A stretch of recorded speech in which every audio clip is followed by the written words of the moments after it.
ಸರ್ಕಾರಿ ಅಧಿಕಾರಿಗಳು ಇಲ್ಲ ಸರ್ಕಾರಿ ಕಚೇರಿಗೆ ಹೋಗಿ ಒಬ್ಬ ಜನಸಾಮಾನ್ಯನಾಗಿ ನಾನು ಹೋಗಿ ವಿಡಿಯೋ ಮಾಡ್ಬೋದಾ, ಪ್ರಶ್ನೆ ಮಾಡ್ಬೋದಾ, ಇದೆಯಾ ಆ ಥರ ಕಾನೂನುಗಳು? 100% ಇದೆ, 100% ಇದೆ.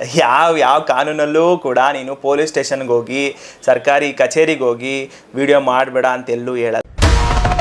ಹೋದೋದು ಪೊಲೀಸ್ ಠಾಣೆಯಲ್ಲೆಲ್ಲ ಹೋಗಿ ವಿಡಿಯೋ ಮಾಡ್ತೀರಾ, ಸರ್ಕಾರಿ ಕಚೇರಿಗಳೆಲ್ಲ ಹೋಗಿ ವಿಡಿಯೋ ಮಾಡ್ತೀರಾ, ಏನು ಕೇಸ್ ಆಗೋಲ್ವ ನಿಮ್ಮ ಮೇಲೆ? ನಾವು ಇಳಿದ್ಬಿಟ್ಟಿದ್ದೀರಿ ಹೋರಾಟಕ್ಕೆ. ಇಲ್ಲಿ ಕೇಸ್ಗಳಾಗೋದೆಲ್ಲ ಕಾಮನ್.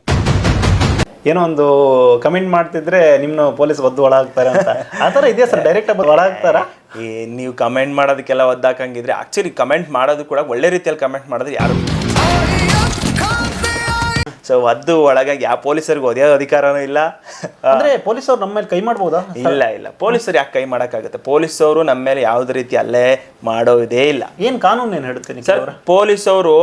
ಪೊಲೀಸವ್ರಿಗೆ ನಮ್ಮ ಮೇಲೆ ಅಧಿಕಾರನೇ ಇಲ್ಲ ಹೊಡೆಯೋಕ್ಕೆ. ಅವ್ರದ್ದೇನು ಅವ್ರ ಬಗ್ಗೆ ಏನೋ CRPC ಏನು ಹೇಳುತ್ತೆ, ಸೊ ಅವೆಲ್ಲ ಫಾಲೋ ಮಾಡಬೇಕೆ ಹೊರತು ಅವ್ರು ನಮ್ಮ ಮೇಲೆ ಬಂದ್ಬಿಟ್ಟು ನೀವು ಏಕಾಏಕಿ ಯಾವುದೋ ಒಂದು ಕೇಸ್, ಈವನ್ ಯಾವುದೋ ಒಂದು ಎಂಥ ಕೇಸ್ ಆಗಿದ್ರು ಕೂಡ ಪೊಲೀಸರು ನಮ್ಮ ಮೇಲೆ ಅಲ್ಲೇ ಮಾಡೋ ರೈಟ್ಸ್ ಇಲ್ಲ. ಅಂದರೆ ಕೋರ್ಟ್ ಆರ್ಡರ್ ಮಾಡಬೇಕಾ? ಕೋರ್ಟು ಕೂಡ ಆರ್ಡರ್ ಮಾಡಲ್ಲ. ಸೊ ಅವರಿಗೆ ಕೆಲವೊಂದೇ ಆದ ದಂಡ ಇರುತ್ತೆ, ಏನೋ ಸೆರೆಮನೆ ವಾಸ ಇರುತ್ತೆ, ಜೈಲ್ ವಾಸ ಇರುತ್ತೆ. ಸೊ ಅವೆಲ್ಲ ಅನುಭವಿಸ್ಬೇಕಾಗುತ್ತೆ. ಸೊ ಪೊಲೀಸರಿಗೆ ಒಡೆಯ ಅಧಿಕಾರ ಇಲ್ಲ. ಸೊ ಪೊಲೀಸವ್ರಿಗೆ ನನಗೆ ಗೊತ್ತಿರೋ ಮಾಹಿತಿ ಪ್ರಕಾರ ಆಸ್ ಅಡ್ವೊಕೇಟ್ ಆಗಿ ಹೇಳ್ತಾ ಇದ್ದೀನಿ, ಸೊ ಪೊಲೀಸವ್ರಿಗೆ ಯಾವುದೇ ರೀತಿ ಒಡೆಯ ಅಧಿಕಾರ ಇಲ್ಲ. ಸೊ ಇವಾಗ ಯಾರೋ ಕೆಲವೊಂದು ನಟ ನಟಿಯರಿಗೆ ಬೇಡ ಕಮೆಂಟ್ ನಟಿಗೆ ರಮ್ಯಾಗೆ ಬೇಡ ಕಮೆಂಟ್ ಮಾಡಿದ್ರು ಅಂತ ಹೇಳ್ಬಿಟ್ಟು ಇದು ಮಾಡಿದ್ರು. ನನ್ನ ಮೇಲೇ 3 ಕೇಸ್ ಇದೆ. ನನ್ನ ಮೇಲೆ ಅದು ಏನು ಗೊತ್ತಾ, 353 ಅವ್ರಿಗೆ ಸರ್ಕಾರಿ ಕೆಲಸಕ್ಕೆ ಅಡ್ಡಿಪಡಿಸುತ್ತೆ ಅಂತ ಹೇಳ್ಬಿಟ್ಟು, ಅದು ಬಿಟ್ಟರೆ ಬೇರೆ ಏನು ಕೇಸ್ ಇಲ್ಲ. ಕೇಸ್ಗಳಾಗ್ತಾ ಇರ್ತಾರೆ. ಸೊ ನಾವು ಅಕ್ರಮಗಳನ್ನ ಪ್ರಶ್ನೆ ಮಾಡ್ತಾ ಹೋದ್ರೆ ಕೇಸ್ಗಳು ಹಾಕೋದೇನು ಕಡಿಮೆ ಅಲ್ಲ. ಪೊಲೀಸರ ಅವರ ಸಹಭಾಗಿತ್ವನ ಪ್ರಶ್ನೆ ಮಾಡಿಬಿಟ್ರೆ, ಸರ್ಕಾರಿ ಅಧಿಕಾರಿಗಳ ಅವರ ಸಹಭಾಗಿತ್ವನ, ಅವರ ಭಾಗಿದಾರಿಕೆನ ಪ್ರಶ್ನೆ ಮಾಡಿಬಿಟ್ರೆ ಕೇಸ್ ಹಾಕೇ ಹಾಕ್ತಾರೆ. ಯಾಕಂದ್ರೆ ಅವ್ರನ್ನ ಪ್ರಶ್ನೆ ಮಾಡ್ತಾ ಇದ್ರಲ್ಲ, ಸೊ ಕೇಸ್ ಹಾಕೇ ಹಾಕ್ತಾರೆ. ಬಟ್ ಅವ್ರ ಅಧಿಕಾರ ದುರುಪಯೋಗ ಮಾಡ್ಕೊಂಡಾಗ ನಾವು ಏನು ಪ್ರಶ್ನೆ ಮಾಡಬಾರ್ದು. ಯಾಕಂದ್ರೆ ಅವರು ಮೇಲಿಂದ ಬಂದಿರ್ತಾರಲ್ಲ, ಸೊ ಅವ್ರಿಗೆ ಏನು ಪ್ರಶ್ನೆ ಮಾಡಬಾರ್ದು. ಪ್ರಶ್ನೆ ಮಾಡಿದ್ರೆ ಏನ್ ಮಾಡ್ಬಿಡ್ತಾರೆ, ನಿಮ್ಮ ಮೇಲೆ ಕೇಸ್ ಹಾಕ್ಬಿಡ್ತೀನಿ, ನನ್ನೇ ಪ್ರಶ್ನೆ ಮಾಡ್ಬಿಡ್ತೀರಾ, ಹಂಗೆ ಅಂತ ಕೇಸ್ ಹಾಕ್ಬಿಡ್ತಾರೆ. ಯಾವ ಕಾನೂನು ಇಲ್ಲ.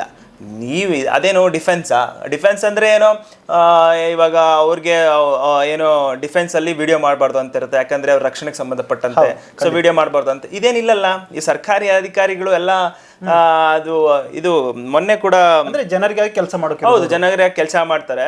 ಕೇಸ್ ಬರುತ್ತೆ 2027ರಲ್ಲಿ ಮದ್ರಾಸ್ ಹೈಕೋರ್ಟ್ ಒಂದು ಕೇಸ್ ಹೇಳುತ್ತೆ. ಸೊ ಅಫಿಷಿಯಲ್ ಸೀಕ್ರೆಟ್ ಅಡಿಯಲ್ಲಿ ಸೊ ಸರ್ಕಾರಿ ಕಚೇರಿಗಳು, ಪೊಲೀಸ್ ಠಾಣೆಗಳು ಎಲ್ಲ ಹೊರತುಪಡಿಸಿದೆ ಅಂತ. ಅಂದ್ರೆ ಅದನ್ನು ಕೂಡ ಅಂದ್ರೆ ಅಲ್ಲಿ ಒಂದು FIR ಮಾಡಿರ್ತಾರೆ. ಸೊ ಅದರ ಆಧಾರದ ಮೇಲೆ ಏನೋ ಸರ್ಕಾರಿ ಕಚೇರಿಗಳು ವಿಡಿಯೋ ಮಾಡ್ಬಿಟ್ಟಿರ್ತೀರಾ ಅಂತ ಹೇಳ್ಬಿಟ್ಟು ಒಂದು FIR ಮಾಡ್ತಾರೆ. ಸೊ ಅದನ್ನ ರದ್ದುಪಡಿಸ್ತಾರೆ. ಸೊ ಮದ್ರಾಸ್ ಹೈಕೋರ್ಟ್ 2027ರಲ್ಲಿ ಬೇಕಾದ್ರೆ ತೆಗೆದು ನೋಡ್ಬೋದು. ಅದು ಸರ್ಕಾರಿ ಕಚೇರಿ. ಇವಾಗ ನಾವು ಅಕಸ್ಮಾತ್ ಏನಾದ್ರೂ ನಾವು ವಿಡಿಯೋ ಆಗಿಲ್ಲ ಅಂದ್ರೆ, ಇವಾಗ ಪತ್ರಿಕಾ ಸ್ವಾತಂತ್ರ್ಯದಲ್ಲಿ, ಇವಾಗ ಮಾತಿನ ಸ್ವಾತಂತ್ರ್ಯದಲ್ಲಿ, ಮತ್ತೆ ಇವಾಗ ಸಂಚಾರ ಸ್ವಾತಂತ್ರ್ಯದಲ್ಲಿ ಆರ್ಟಿಕಲ್ 19 ಏನು ಹೇಳುತ್ತೆ ಇಂಡಿಯನ್ ಕಾನ್ಸ್ಟಿಟ್ಯೂಷನ್ ಅಲ್ಲಿ, ಸೊ ಅದೆಲ್ಲ ವೈಲೇಷನ್ ಆಗ್ಬಿಡುತ್ತೆ. ಸೊ ಇವಾಗ ಸರ್ಕಾರಿ ಕಚೇರಿಯಲ್ಲಿ 100% ಎಲ್ಲರೂ ಕೂಡ ಅಕ್ರಮಗಳನ್ನು ಪ್ರಶ್ನೆ ಮಾಡ್ಬೋದು. ಬಟ್ ಅಟ್ಲೀಸ್ಟ್ ಅವ್ರಿಗೆ ಮಾನ ಹಾನಿಗೆ ಸಂಬಂಧಪಟ್ಟಂತೆ ನಾವು ಸ್ವಲ್ಪ ಅವೇರ್ ಆಗಿರ್ಬೇಕು ಅನ್ನೋದು. ಅಂದ್ರೆ ಏನ್ ರೂಲ್ಸ್ ಅಂಡ್ ರೆಗ್ಯುಲೇಷನ್ ಇದೆ, ಅದ್ರ ಪ್ರಕಾರ ನಾವು ಪ್ರಶ್ನೆ ಮಾಡ್ಬೋದು. ಹೌದು, ಲಾಸ್ಟ್ ಟೈಮ್ ಕೂಡ ಏನೋ ಸರ್ಕಾರಿ ಕಚೇರಿಗಳಲ್ಲಿ ವಿಡಿಯೋ ಮಾಡಬಾರ್ದು ಅಂತ ಹೇಳ್ಬಿಟ್ಟು ಅಫಿಷಿಯಲ್ ಗೆಜೆಟ್ ಹೊಡಿಸಿದ್ರು. ಅದನ್ನ ಹಿಂಪಡೆದು ಬಿಟ್ರು ಮತ್ತೆ. ಯಾಕಂದ್ರೆ ಅದು ಏನು ಕೋರ್ಟ್ಗಳು ಉಗಿತವೆ. ಯಾಕಂದ್ರೆ ಅದೇನೋ ಗುಜರಾತ್ ಹೈಕೋರ್ಟ್ ಅಲ್ಲೂ ಕೂಡ ಎಲ್ಲಿ ಸರ್ಕಾರಿ ಕಚೇರಿಗಳಲ್ಲಿ ವಿಡಿಯೋ ಮಾಡ್ಬೋದು ಅಂತ ಕಾನೂನು ತೋರಿಸಿ ಅಂತಾನು ಕೂಡ ಹೇಳಿದ್ದಾರೆ. ಸೊ ನೀವು ಕೂಡ ನೋಡಿರ್ಬೋದು ಆ ವಿಡಿಯೋನ. ಕಾನೂನು ಇದೆ. ಕಾನೂನು ನಾವು ಅವರ ಗೌಪ್ಯತೆಗೆ, ಅವರ ಮಾನ್ಯ ಹಾನಿಗೆ ಸಂಬಂಧಪಟ್ಟಂತೆ ನಾವೇನು ಅವ್ರಿಗೇನು ಮಾಡಬಾರ್ದು. ಸೊ ನಾವು ಸರ್ಕಾರಿ ಕಚೇರಿಗಳಲ್ಲಿ ಅವ್ರ ಅಕ್ರಮಗಳನ್ನ ಪ್ರಶ್ನೆ ಮಾಡೋದಕ್ಕೆ ಯಾವುದೇ ಕಾನೂನು ಅಡ್ಡಿ ಇಲ್ಲ. ಭ್ರಷ್ಟರ ಪಾಲಿಗೆ ಸಿಂಹ ಸ್ವಪ್ನವಾದ ಯಂಗ್ ಅಂಡ್ ಎನರ್ಜೆಟಿಕ್ ಲಾಯರ್ ಒಬ್ಬರು ಇವತ್ತು ನಮ್ಮ ಜೊತೆ ಇದ್ದಾರೆ. ಅವ್ರನ್ನ ಮಾತಾಡ್ಸೋಣ. ನಿಖಿಲ್ ಅವ್ರು ನಮಸ್ತೆ. ನಮಸ್ಕಾರ ಸಂದೀಪ್ ಅವರೇ, ಹೇಗಿದ್ದೀರಾ? ಚೆನ್ನಾಗಿದೆ, ನೀವು ಚೆನ್ನಾಗಿದ್ದೀರಾ? ಚೆನ್ನಾಗಿದೆ. ಹೇಗೆ ನಡೀತಾ ಇದೆ ನಿಮ್ಮ ವಕೀಲ ವೃತ್ತಿ ಮತ್ತೆ ನಿಮ್ಮ ಸಮಾಜ ಸೇವೆ? ಚೆನ್ನಾಗಿ ನಡೀತಾ ಇದೆ ನಂದು ಹೋರಾಟದ ಜೀವನ. ಸೊ ಏನೋ ಬರಬಾರ್ದು ಬಂದ್ಬಿಟ್ಟಿದ್ದೀನಿ ಹೋರಾಟಕ್ಕೆ. ಈ ವ್ಯವಸ್ಥೆ ನೋಡಿ, ಈ ವ್ಯವಸ್ಥೆಗೆ ಬೇಸತ್ತು ಹೋರಾಟ ಜೀವನಕ್ಕೆ ಬಂದ್ಬಿಟ್ಟೆ. ನಡೀತಾ ಇದೆ, ತನ್ನಷ್ಟಕ್ಕೆ ತಾನೇ ನಡೀತಾ ಇದೆ. ಅಂದರೆ ಈ ಲಾಯರ್ ಅಂದರೆ ಈ ವಕೀಲ ವೃತ್ತಿ ಏನು ಪ್ರೇರಣೆ ಏನು ಸರ್ ನಿಮಗೆ? ವಕೀಲ ವೃತ್ತಿ ಪ್ರೇರಣೆ ಏನಂದರೆ, ಆ್ಯಕ್ಚುಲಿ ನಾನು ಕೂಡ ಪೊಲೀಸ್ ಆಗಬೇಕು ಅಂತ ಬಯಸಿದ್ದವರು. ನಮ್ಮ ತಾಯಿ ಕೂಡ ನಾನು ಪೊಲೀಸ್ ಆಫೀಸರ್ ಆಗಬೇಕು ಅಂತ ಅಂದ್ಕೊಂಡಿದ್ರು. ಆದರೆ ಕಾರಣಾಂತಗಳಿಂದ ಪೊಲೀಸ್ ಆಫೀಸರ್ ಆಗಕ್ಕಾಗಿಲ್ಲ. ಅಟ್ಲೀಸ್ಟ್ ಲಾಯರ್ ಆದರೂ ಆಗೋಣ ಅಂತ. ಸೊ ಕೊನೆ ಆಪ್ಷನ್ಸು ಲಾಯರ್ ಆಗಿತ್ತು. ಸೊ ಅದು ಹಂಗೆ ಕಂಟಿನ್ಯೂ ಆಯಿತು. ಕೆಲವೊಂದು ನಾನು ನೋಡಿದಾಗ ಏನೋ ವಕೀಲ ವೃತ್ತಿ ಅಂದರೆ ಒಂದು ಸ್ವಲ್ಪ ಆನರ್ ಆಗಿರುತ್ತೆ, ಗೌರವ ಆಗಿರುತ್ತೆ. ಸೊ ಆ ವೃತ್ತಿನ ಚೂಸ್ ಮಾಡೋದೇನು ತಪ್ಪಲ್ಲ ಅಂತ ಹೇಳ್ಬಿಟ್ಟು ನಮ್ಮ ಸೀನಿಯರ್ ಒಬ್ಬರು ಸೇರಿಸಿದ್ರು ದೇವನಹಳ್ಳಿಯಲ್ಲಿ. ಸೊ ಅದ್ರ ಮುಖಾಂತರ ಹಂಗೆ ನಡ್ಕೊಂಡು ಬಂದೆ. ನಾನು ಆ್ಯಕ್ಚುಲಿ ಸ್ಪರ್ಧಾತ್ಮಕ ಪರೀಕ್ಷೆಗಳಿಗೆ ಪ್ರಿಪೇರ್ ಆಗಬೇಕು, KS ಕೋಚಿಂಗ್ ಕೂಡ ತಗೊಂಡೆ. ಸೊ ಧಾರವಾಡದಲ್ಲಿ ಗುರುಕುಲ್ ಕರಿಯರ್ ಅಕಾಡೆಮಿಯಲ್ಲಿ KS ಆಫೀಸರು ಆಗಬೇಕು ಅಂತ ಅಂದ್ಕೊಂಡಿದ್ದೆ, ಬಟ್ ಆಗಿಲ್ಲ. ಅದೇ ರೀತಿಯಾಗಿ ವಕೀಲ ವೃತ್ತಿ ಚೂಸ್ ಮಾಡಿಕೊಂಡೆ. ನಿಖಿಲ್ ಅವ್ರೆ, ಇವಾಗ ಬಂದು ಒಳಾಗ್ತಾರ ನೀವು ಕಮೆಂಟ್ ಮಾಡೋದಕ್ಕೆಲ್ಲ ಒದ್ದಾಕಂಗಿದ್ರೆ ಆಕ್ಚುಲಿ ಕಮೆಂಟ್ ಮಾಡೋದು ಕೂಡ ಒಳ್ಳೆ ರೀತಿಯಲ್ಲಿ ಕಮೆಂಟ್ ಮಾಡಿದ್ರೆ ಯಾರು ನಿಮ್ಮನ್ನು ಮಾಡಲ್ಲ. ಕೆಟ್ಟ ರೀತಿಯಲ್ಲಿ ನೋಡಿ, ಇವಾಗ ಯಾರೋ ಕೆಲವೊಂದು ನಟ ನಟಿಯರಿಗೆ ಬೇಡ ಕಮೆಂಟ್ ಮಾಡ, ನಟಿಗೆ ರಮ್ಯಾಗೆ ಬೇಡ ಕಮೆಂಟ್ ಮಾಡಿದ್ರು ಅಂತ ಹೇಳ್ಬಿಟ್ಟು ಇದು ಮಾಡಿದ್ರು. ಬಟ್ ಆಕ್ಚುಲಿ ಅದೆಲ್ಲ ತಪ್ಪು, ಮಾಡಬಾರ್ದು. ಕಮೆಂಟ್ ಕೂಡ ಕೆಟ್ಟದಾಗಿ ಮಾಡಬಾರ್ದು.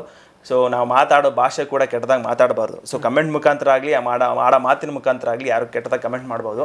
ಸೊ ಒದ್ದು ಒಳಗಾಕೋದಂತ ಏನಿಲ್ಲ. ಸೊ ಒದ್ದು ಒಳಗಾಗಿ ಯಾವ ಪೊಲೀಸರಿಗೂ ಒದೆಯೋ ಅಧಿಕಾರನೂ ಇಲ್ಲ.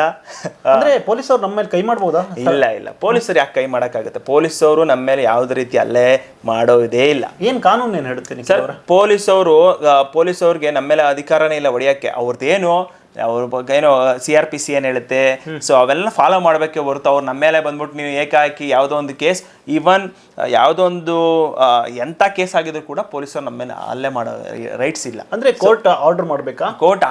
ಕೋರ್ಟು ಕೂಡ ಆರ್ಡರ್ ಮಾಡಲ್ಲ. ಸೊ ಅವರಿಗೆ ಕೆಲವೊಂದೇ ಆದ ದಂಡ ಇರುತ್ತೆ, ಏನೋ ಸೆರೆಮನೆ ವಾಸ ಇರುತ್ತೆ, ಜೈಲ್ ವಾಸ ಇರುತ್ತೆ. ಸೊ ಅವೆಲ್ಲ ಅನುಭವಿಸ್ಬೇಕಾಗುತ್ತೆ. ಸೊ ಪೊಲೀಸರಿಗೆ ಹೊಡೆಯೋ ಅಧಿಕಾರ ಇಲ್ಲ. ಸೊ ಪೊಲೀಸವ್ರಿಗೆ ನನಗೆ ಗೊತ್ತಿರೋ ಮಾಹಿತಿ ಪ್ರಕಾರ ಆಸ್ ಅಡ್ವೊಕೇಟ್ ಆಗಿ ಹೇಳ್ತಾ ಇದ್ದೀನಿ, ಸೊ ಪೊಲೀಸವ್ರಿಗೆ ಯಾವುದೇ ರೀತಿ ಹೊಡೆಯೋ ಅಧಿಕಾರ ಇಲ್ಲ. ಸೊ ಹೊಡಿಲೂಬಾರ್ದು ಕೂಡ. ಓಕೆ. ಸೊ ಎಷ್ಟೋ ಲಾಕಪ್ ಡೆತ್ ಆಗಿದೆ. So Arnesh Kumar versus state of ಇದರಲ್ಲಿ ಅರ್ನೇಶ್ ಕುಮಾರ್ ಕೇಸಲ್ಲಿ ಹೇಳ್ತಾರೆ. ಸೊ ಏನೋ ಈ ಥರ 24 ಅವರ್ಸಲ್ಲಿ ಯಾರೋ ಒಬ್ಬ ವ್ಯಕ್ತಿನ ಬಂಧನ ಮಾಡಿದ್ರೆ 24 ಅವರ್ಸಲ್ಲಿ ಹೋಗಿ ಇದು ಮಾಡಬೇಕು, ಕೋರ್ಟಿಗೆ ಸಬ್ಮಿಷನ್ ಮಾಡಬೇಕು ಅಂತ ಇದೆ. ಸೊ ಕೆಲವೊಂದು ಮೆಡಿಕಲ್ ಎಕ್ಸಾಮಿನೇಷನ್ ಮಾಡ್ಬೇಕಂತ ಇದೆ, ಕೆಲವೊಂದು ರೂಲ್ಸ್ ಅಂಡ್ ರೆಗ್ಯುಲೇಷನ್ಸ್ ಇದೆ. ಹಾಗಂತ ಹೊಡಿಬೇಕು ಅಂತ ಎಲ್ಲೂ ಇಲ್ಲ, ಹೊಡೆಯಲೂ ಬಾರದು ಕೂಡ.